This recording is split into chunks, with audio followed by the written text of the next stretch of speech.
Al pie de una gigantesca pirámide rocosa se hallan desperdigados unos enormes bustos esculpidos, estatuas de animales y relieves tallados en piedra.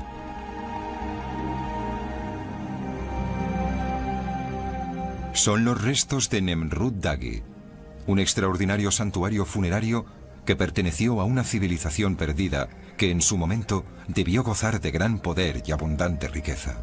Nemrut Dagi es uno de esos maravillosos lugares que, cuando se pone el sol y sus rayos tocan sus colosales estatuas, resulta increíblemente majestuoso, pero al mismo tiempo oscuro, remoto y enigmático.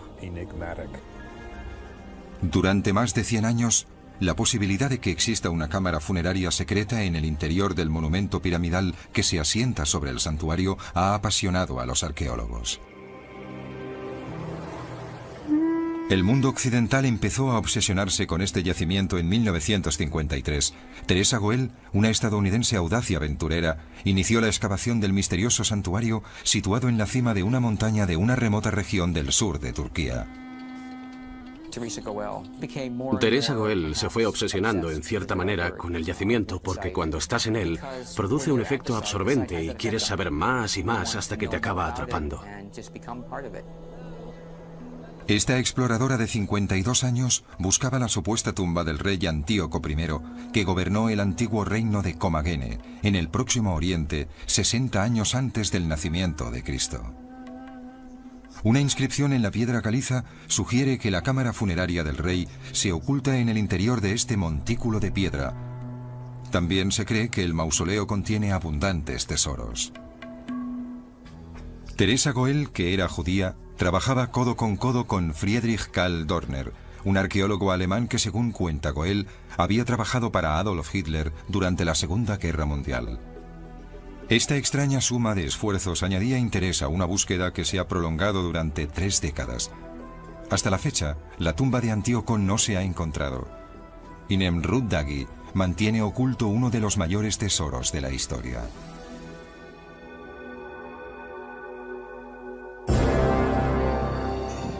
El año 69 a.C., dos grandes imperios combatían por el control del mundo mediterráneo. Al oeste se encontraban los poderosos romanos y al este los igualmente poderosos partos, descendientes de los persas. Pero entre estas dos superpotencias, en el sur de la actual Turquía, se encontraba el reino independiente de Comagene. Su capital, Samosata, estaba situada a orillas del río Éufrates. La ciudad era un importante centro comercial de la región. Los habitantes de Comagene atribuían su paz y prosperidad a su rey, Antíoco I, perteneciente a una dinastía rica y próspera. El padre de Antíoco descendía del rey persa Darío I. Su madre era descendiente de Alejandro Magno. Gracias a su educación real, Antíoco se convirtió en un político astuto, creativo y con visión de futuro. Durante décadas, maniobró con habilidad entre los partos y los romanos, enfrentados entre sí. Manteniéndose neutral, consiguió la libertad de gobernar con independencia su magnífico reino. Es probable que el rey Antíoco fuera un gran gobernante y un rey muy astuto. Solo así podría haber reinado en esa época de la antigüedad. Los romanos fueron lo bastante inteligentes como para dejar que él ostentara el poder y tener así un estado que actuara como aliado entre ellos y los partos, al otro lado del Éufrates. Se sabe muy poco sobre el rey Antíoco, al margen de las misteriosas ruinas que revelan que era un hombre de grandes convicciones religiosas. Hacia el año 60 a.C., el monarca creó una nueva religión, una combinación de sus raíces orientales y occidentales. En honor de este culto sagrado, construyó un magnífico santuario que debería albergar en el futuro su sepultura. Se elevaba así en la cumbre del monte Nemrut, de 2.300 metros de altura, en un lugar muy próximo al cielo. El lugar se llama Nemrut Dagi, pero hasta la fecha se desconoce el significado de este nombre. Su construcción fue una tarea titánica. Antíoco ordenó que se erigiera un túmulo o tumba. Los obreros esparcieron 700.000 toneladas de roca triturada en la cima del monte Nemrut. Este formidable manto de rocas desciende hasta 150 metros desde lo más alto de la montaña.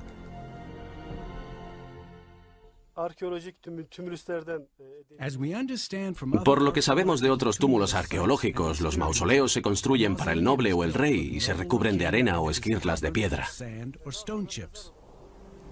Después de su muerte, los restos de Antíoco se situarían en una cámara funeraria en el interior del mausoleo de forma piramidal. El túmulo de Nemrut Dagi recuerda las pirámides del antiguo Egipto, y desde que los egipcios construyeran las pirámides, muchas culturas del mundo han utilizado esta forma triangular como símbolo funerario. Además de construir el túmulo, se decoró el santuario con extraordinarias obras de arte. Esta imagen en 3 dimensiones ilustra las terrazas que reflejan la doble ascendencia de Antíoco en las caras este y oeste de la pirámide rocosa. Cada terraza está adornada con una hilera de estatuas de 9 metros de altura. Estas estatuas representan una fusión de dioses griegos y persas como Zeus Oromasdes, Apolo Mitras, Heracles Artagnes y la diosa de la fertilidad, Comagene. Como se consideraba un rey dios, Antíoco colocó su propia estatua entre las demás deidades. Es probable que las estatuas y los relieves en arenisca de Nemrut Dagi se tallaran in situ, de manera que los grandes bloques se subieron hasta allí arriba. La arenisca se habría tallado parcialmente en las terrazas y se colocaron en su sitio con un elaborado sistema de andamios y grúas. Junto a las colosales estatuas se erigieron relieves en arenisca que representaban a los familiares de Antíoco, así como al propio rey estrechando la mano a diversas deidades. El testamento de Antíoco está tallado en la parte posterior de los tronos de los dioses. Se trata de inscripciones en la piedra caliza que aportan gran información sobre esta cultura perdida. En vida del rey, los habitantes subían al santuario 2 veces al año para participar en fastuosas celebraciones en honor del nacimiento y la ascensión al trono de su monarca. Las ceremonias debían ser realmente espectaculares. Se celebraban banquetes y había muchos sirvientes que se ocupaban de todo lo necesario en estas jornadas en el gran recinto de Nemrut Dagi. Se trataba de un acontecimiento realmente importante. Durante las ceremonias, una serie de danzarinas bailaban al son de las flautas mientras una llama eterna flameaba en un altar. Estas celebraciones marcaron la edad de oro de la dinastía de Comagene. Pero esta época gloriosa no iba a durar mucho. Antíoco terminó enredándose en una pelea para intentar complacer tanto a los romanos como a los partos. Solía sobornar a los emperadores romanos con oro y plata a cambio de la independencia de su reino. Pero al final, sus artimañas no dieron el resultado esperado. Hacia los últimos años de la vida de Antíoco, tuvo lugar una cruenta batalla y se produjeron serias intrigas políticas entre los partos. Algunas fuentes creen que Antíoco podría haber sido asesinado como consecuencia de todo ello. Alrededor del año 34 a.C., el rey Antíoco, el gobernante supremo, falleció. La causa de su muerte está envuelta en un halo de misterio. Sabemos que entre los años 30 y 40 a.C. se produjo el asesinato de un gobernante destacado. El texto romano es ambiguo porque utiliza el pronombre él, de modo que no sabemos con certeza a quién se refieren los antiguos escritores romanos. Yo creo que se refieren a Antíoco y que fue él quien murió asesinado. Si Antíoco fue asesinado, ¿qué hicieron los asesinos, seguramente los partos, con su cadáver? Según las inscripciones en Nemrut Dagi, Antíoco está enterrado dentro de su mausoleo piramidal. Ningún texto romano o persa sugiere otra cosa. Muchos suponen que a su muerte el rey fue divinizado y ascendió a los cielos para ocupar su trono celestial mientras sus restos mortales recibían sepultura. En cuanto a la tumba de Antíoco, creo que podemos afirmar que debía ser majestuosa. Debía contener oro en abundancia, ébano y hermosos recipientes, quizá de plata, que representarían el poder que ostentaba. Tras la muerte del rey, sus descendientes debieron esforzarse por mantener el esplendor de su reinado, mientras la maquinaria de guerra romana se hacía con un mayor control de Asia Menor. Aproximadamente hacia el año 72 después de Cristo, el pueblo de Comagene perdió el control de su tierra soberana. Los soldados romanos saquearon este pequeño estado y lo anexionaron a la provincia de Siria. La mayoría de palacios y edificios fueron destruidos. Nemrut Dagi sobrevivió al saqueo, pero permaneció en condiciones de absoluto abandono durante más de 1800 años, de modo que la tumba de Antíoco debió ser presa de los saqueadores. Pero el difunto rey dejó un mensaje agorero a quienes entraran sin autorización en su última morada. Si algún hombre roba o viola la entrada de forma impía, no puede esperar un destino feliz.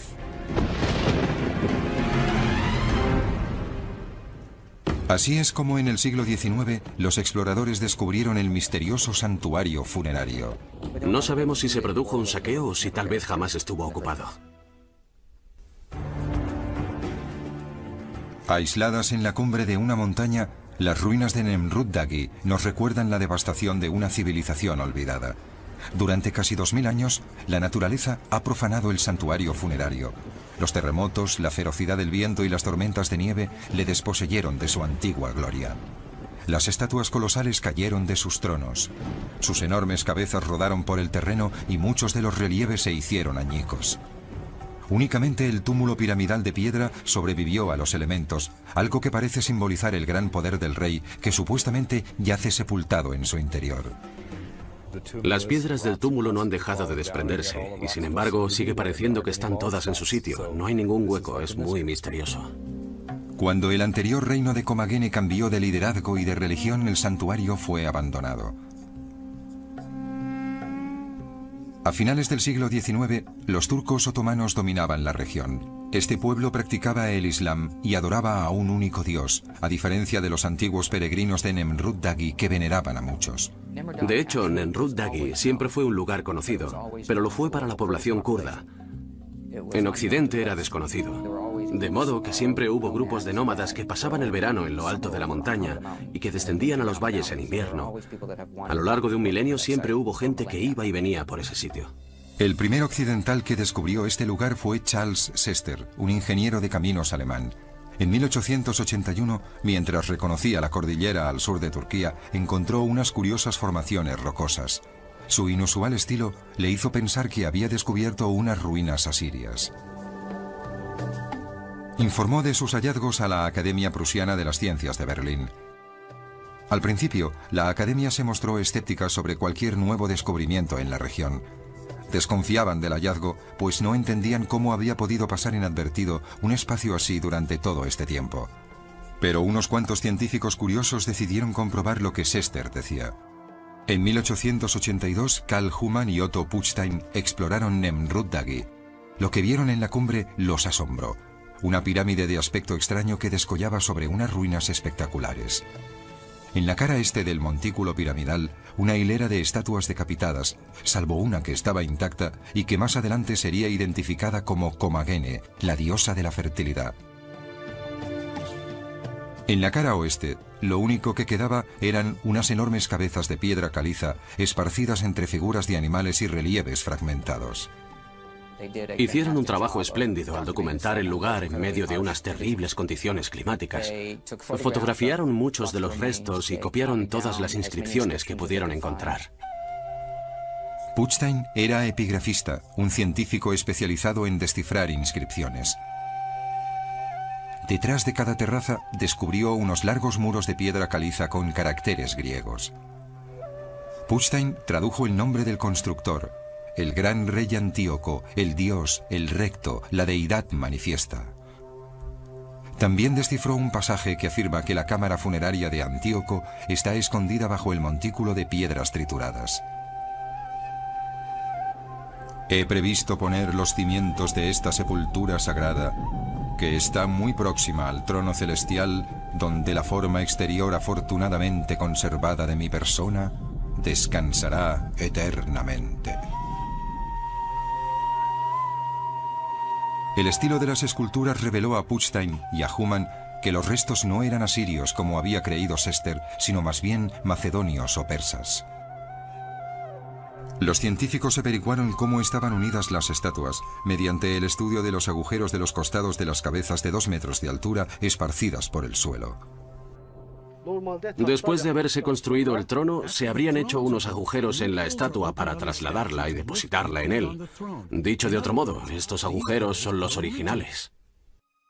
Durante su exploración, Human y Putstein desenterraron un relieve en arenisca que representaba a un león salpicado de 19 estrellas, 3 planetas y una luna creciente.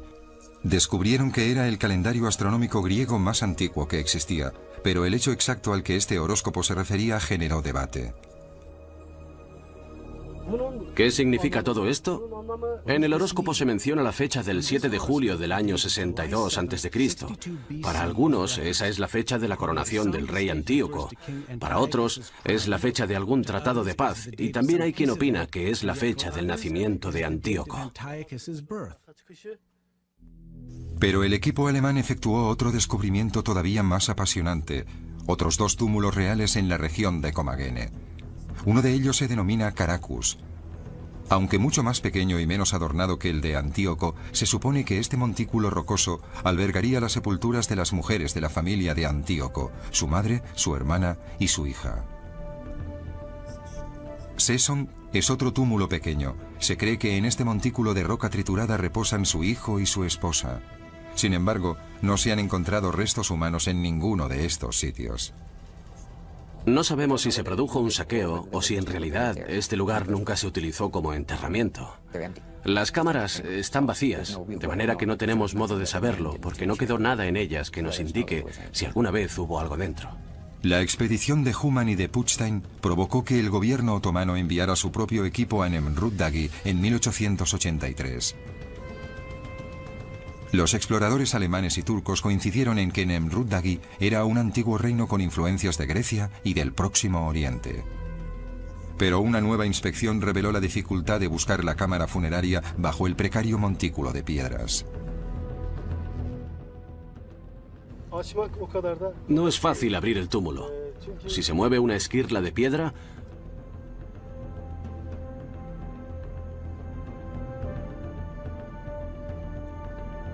todo el túmulo se desliza y lo sepulta a uno debajo. Al final, la falta de interés y de financiación motivaron que el santuario fuera abandonado de nuevo, por lo menos hasta la segunda mitad del siglo XX. Fue entonces cuando una arqueóloga estadounidense retomó la búsqueda de la cámara funeraria de Antíoco. Cuantas más cosas descubría sobre Antíoco, más convencida estaba Goel de que este lugar maravilloso y austero a un tiempo no podía ser otro que la tumba del rey. Corría el año 1953. Teresa Goel, una arqueóloga estadounidense, inició en solitario una ambiciosa expedición. Quería desentrañar los misterios que rodeaban a Nemrut Dagi y encontrar la tumba del rey Antíoco. Esta licenciada en arquitectura de Nueva York empezó a interesarse por este espectacular lugar cuando estudiaba arqueología en la New York University en la década de los años 30. En 1946, después de la Segunda Guerra Mundial, Goel fue a Turquía para excavar el antiguo yacimiento de Tarso. Pero anhelaba visitar el poco explorado yacimiento de Nemrut Dagi. A principios de los 50, Goel solicitó permiso al Ministerio de Cultura turco para poder iniciar las excavaciones que debían llevarle hasta la tumba de Antíoco. Enseguida se dio cuenta de que los anteriores expertos habían sido injustos con Antíoco y Nemrut Dagi y se propuso realizar una reivindicación del monarca y su reino. Pero Goel no estaba licenciada en arqueología y se sentía algo insegura de su posición frente a los arqueólogos más prestigiosos del mundo. Así que pensó que este podría ser el camino para que sus colegas la aceptaran. Goel no parecía reunir las condiciones para llevar a cabo una excavación en aquella desolada región musulmana. Con 52 años se estaba quedando sorda y tenía problemas crónicos en los pies. Aún así, su decisión de excavar era implacable. Podría decirse que mi tía Tess era única. No he conocido a nadie como ella. Era distinta de las demás mujeres de su generación. Todo en ella era diferente, su forma de vestir y de hablar. Estudió en Radcliffe en una época en la que todas las demás mujeres eran educadas para ser esposas ejemplares. De hecho, en 1923, sus padres, judíos ortodoxos estrictos, le concertaron un matrimonio con Cyrus Leventhal, hijo de un rabino.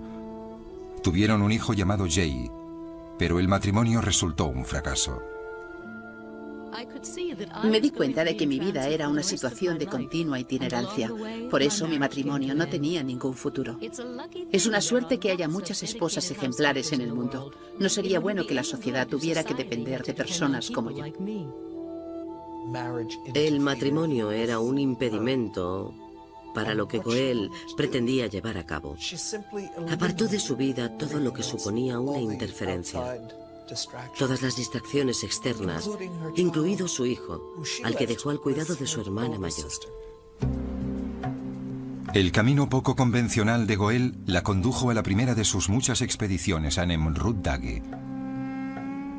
En otoño de 1953 llegó a la antigua ciudad de Estambul, un bullicioso puerto comercial que conecta a Europa con Oriente. Tomó un autobús destartalado hacia el sur y se convirtió en la primera mujer occidental que entró en la región musulmana de Anatolia. Ahí efectuó el recorrido hacia la cumbre del monte Nemrut en Mula. Llegó exhausta a la cima, pero lo que allí vio fue suficiente para una reanimación inmediata.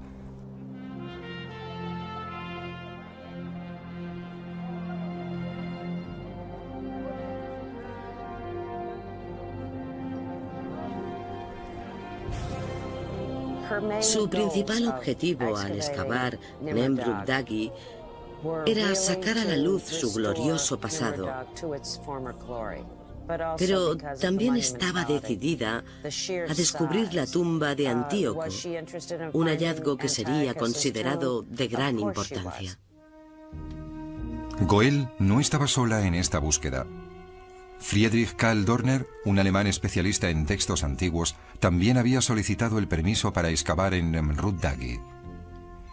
Este epigrafista de 42 años estaba interesado en estudiar las inscripciones de Antíoco relacionadas con la historia de su dinastía. Goel estaba tan interesada en la historia como en la disposición arquitectónica del lugar. Y para ambos, el hallazgo de la tumba se había convertido en una auténtica obsesión. Las autoridades turcas habían concedido el permiso a los que debían trabajar en el mismo lugar conjuntamente, y eso pareció funcionar muy bien al principio. Acordaron que Goel sería la directora de las excavaciones y que Dorner sería su epigrafista. Dorner iba y hacía su trabajo, y después Tessie iba y hacía el suyo. Evitaban así coincidir en el lugar en la medida de lo posible.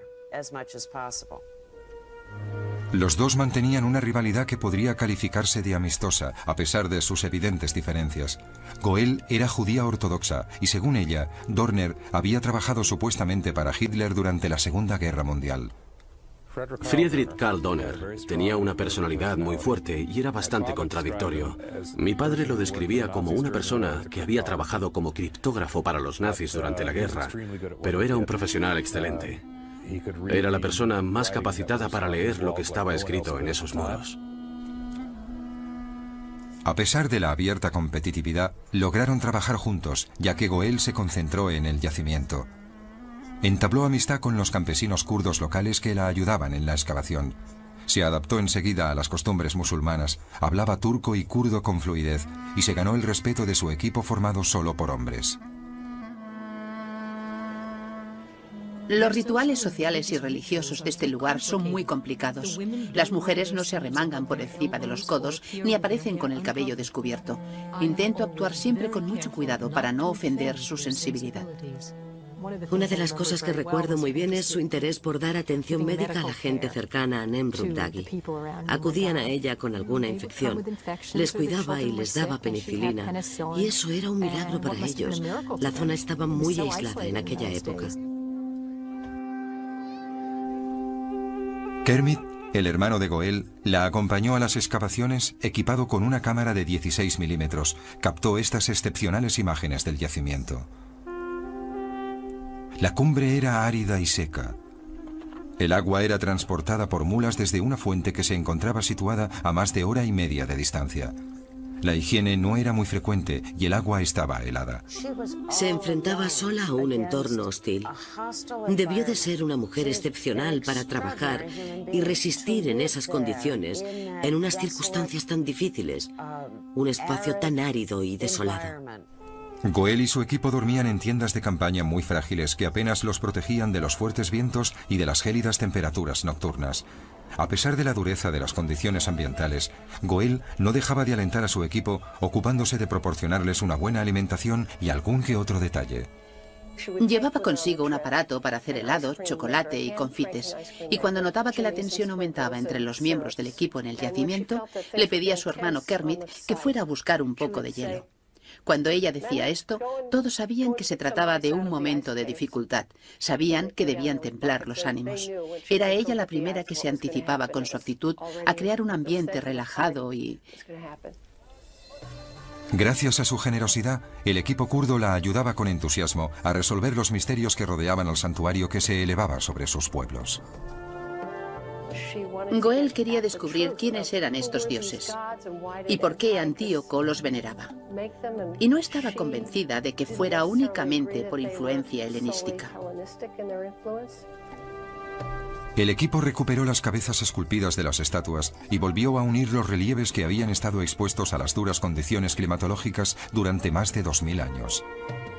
Durante el proceso, Goel descubrió que la dinastía de Antíoco no solo había recibido las influencias de las culturas helenística y persa, sino también de las culturas indígenas de la región, en concreto de los antiguos hititas, que tuvieron su esplendor en el siglo XII a.C. Esto explica el estilo excepcional de las esculturas y aporta datos muy valiosos sobre el yacimiento funerario. Cuantas más cosas descubría Goel sobre Antíoco, más convencida estaba de que este maravilloso y austero paisaje debía ser su tumba. A continuación veremos cómo se usaron las técnicas de exploración más sofisticadas de su época para encontrar la tumba. Es imposible acceder a esa cámara sin destruir el yacimiento.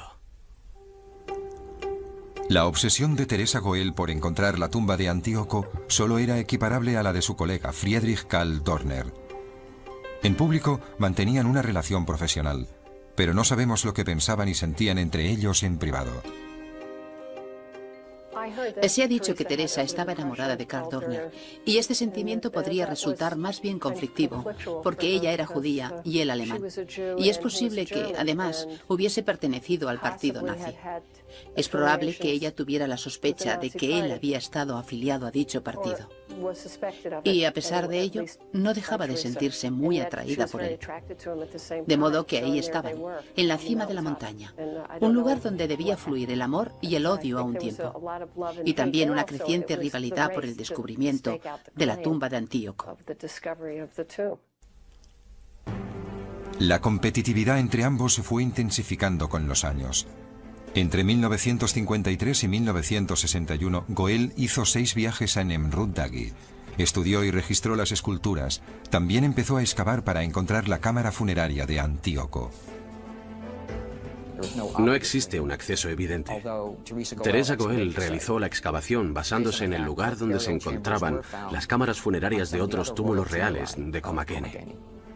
El descubrimiento en el siglo XIX de los otros 2 túmulos, el de Caracus y el de Sesson, le hizo ser optimista sobre el hallazgo de los restos en Nemrut, a pesar de que estos túmulos se encontraron vacíos. Fue así como empezó a enviar equipos para buscar posibles puntos en los que excavar.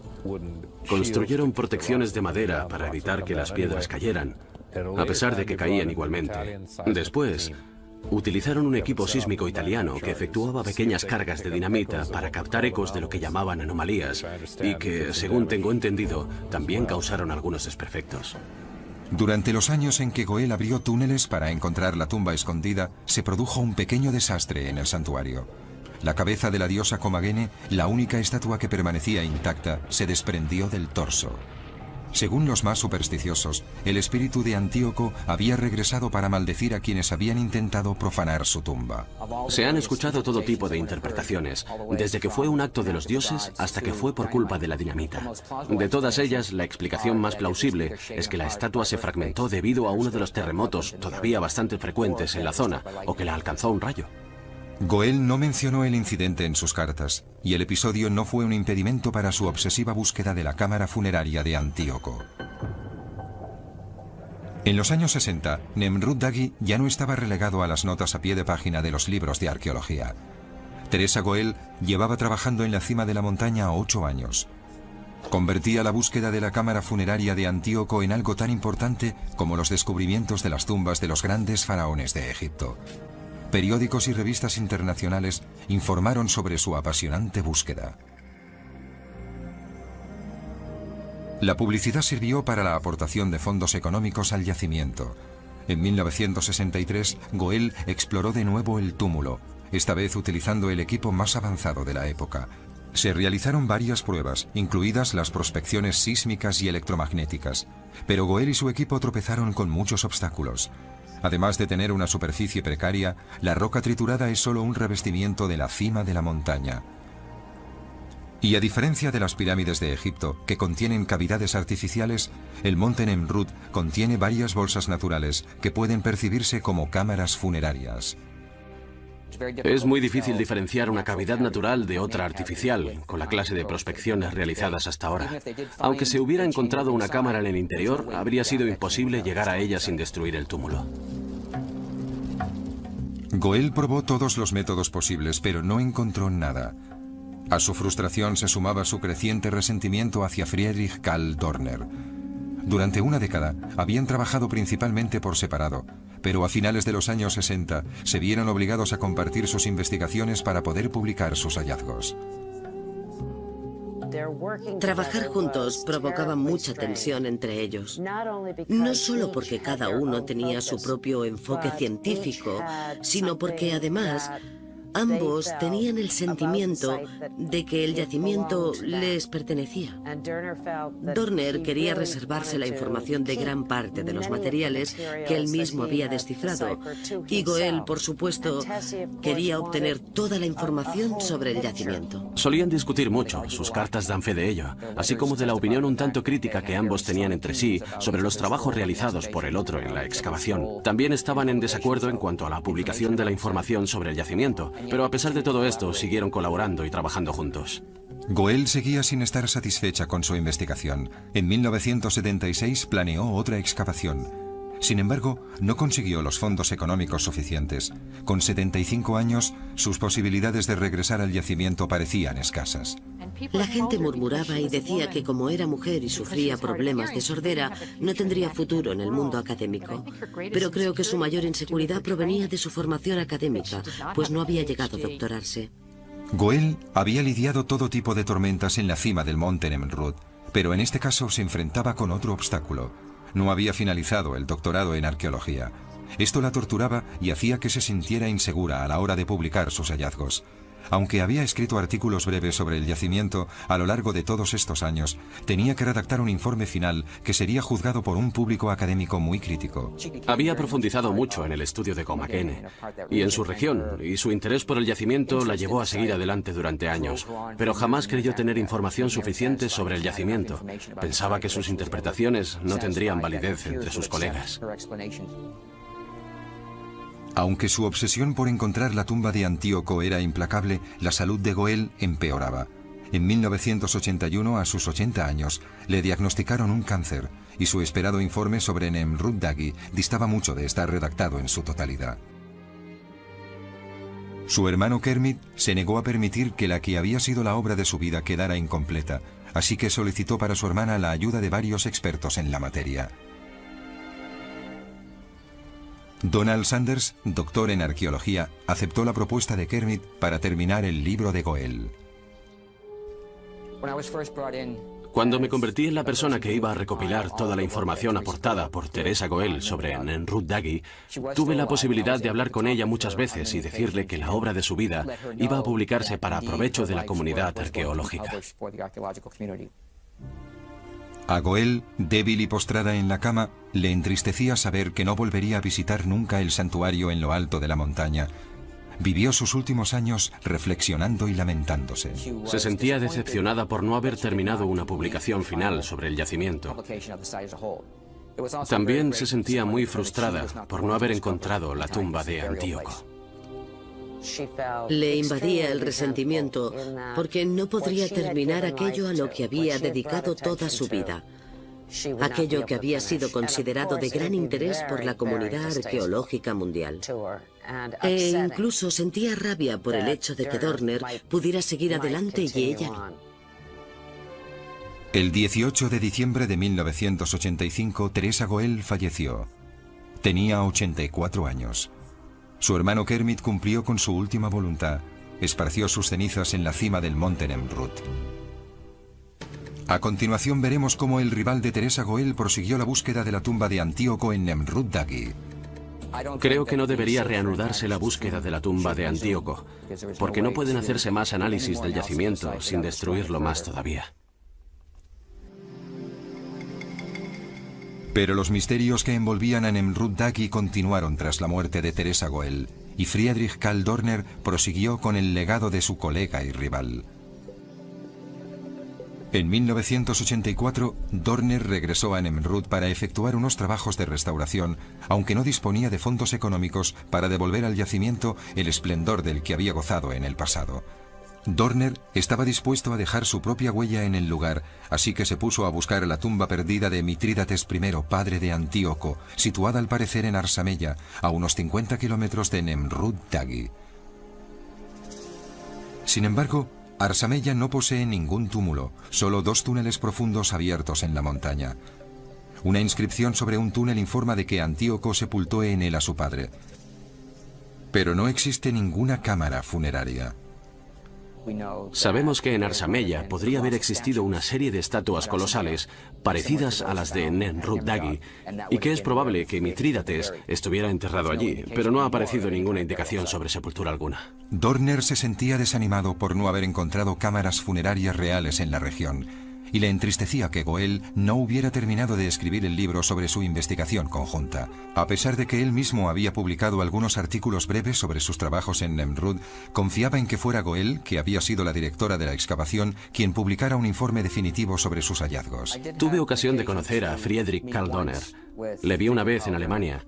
Le pregunté si tenía algún material que pudiera serme útil, y se mostró muy dispuesto. Le interesó bastante saber que su trabajo en Nemrut Dagi se publicaría finalmente. Al igual que Goel, Dorner no vivió lo suficiente para haber publicado el libro. Murió en 1992, a los 81 años. Y para no ser menos que su antigua rival, sus cenizas también fueron esparcidas en la cima del monte Nemrut.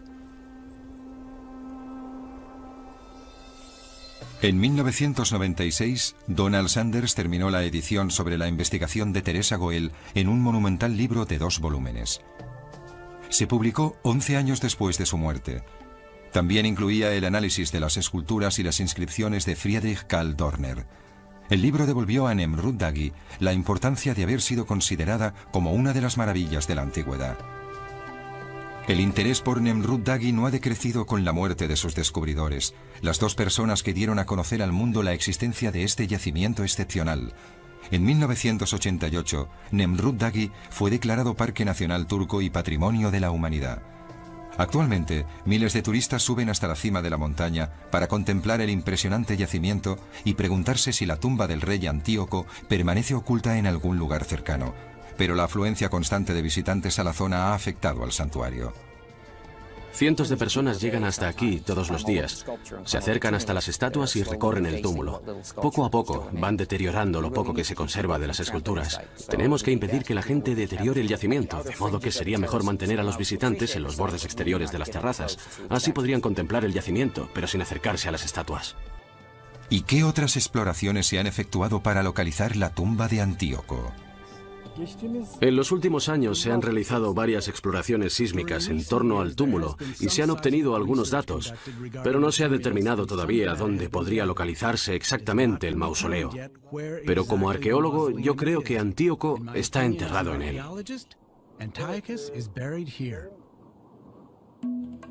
Es la pregunta del millón. ¿Dónde está la tumba de Antíoco? Creo que no debería reanudarse la búsqueda de la tumba de Antíoco, porque no pueden hacerse más análisis del yacimiento sin seguir destruyéndolo más todavía. Y no creo que merezca la pena continuar con la destrucción del yacimiento para buscar una tumba que tal vez no se encuentre nunca. Y que en el caso de que apareciera tal vez esté vacía o tal vez no esté intacta. La tumba escondida de Antíoco es solo uno más de los muchos misterios que quedan por resolver. A pesar de que la historia y los trabajos arqueológicos realizados en el santuario están totalmente publicados, siguen habiendo muchas preguntas sin respuesta. Creo que debería seguir siendo un misterio. En mi opinión, la disputa por un tesoro de esta magnitud puede ser peligrosa para la vanidad del espíritu humano. Puede que la tumba siga ahí. No lo sé, pero prefiero ver el yacimiento y valorarlo por lo que es. Creo que lo más importante es el legado histórico, lo que representa en sí mismo. Este es el verdadero tesoro. Cuando visitas el yacimiento, eres consciente de que contiene todos estos secretos y no puedes dejar de preguntarte quién, qué y por qué. Sigue siendo uno de esos lugares maravillosos que emanan una extraña fuerza que es una mezcla de atracción y misterio.